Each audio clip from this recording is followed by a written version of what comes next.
Sign ka dyan. Ayoko na sumali sa mga ganyan. Hindi naman ako nananalo.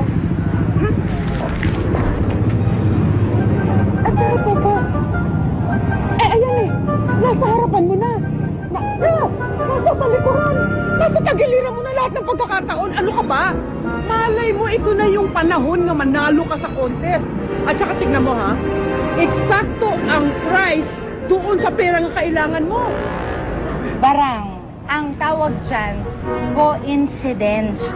Hindi ako mananalo dyan. Alam ko na talagang wala akong kapag-apakasa dyan. At saka hindi naman ako naniniwala dyan sa mga sign na yan, oh. Halika na nga!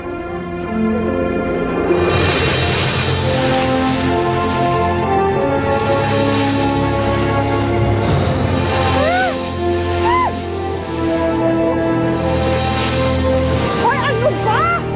Naniniwala ka na ba?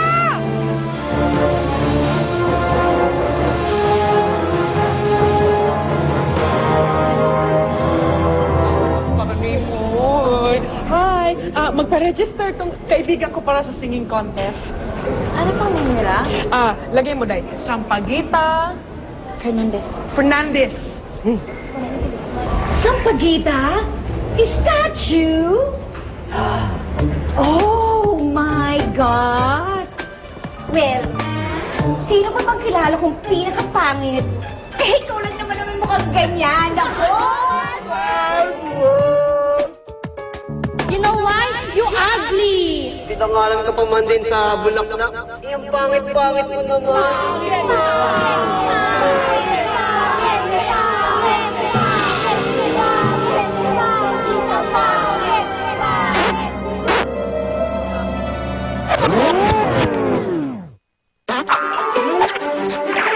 Parang huwag na lang kaya. Ngayon ka pa ba naman atras? Hindi naman ako mananalig yun eh. Gary?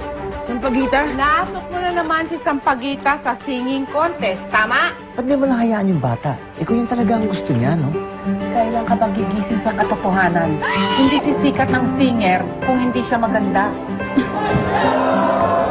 I told you, she's not singing.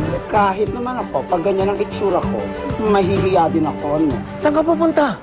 Nandito ako. Nandito ako sa harap mo.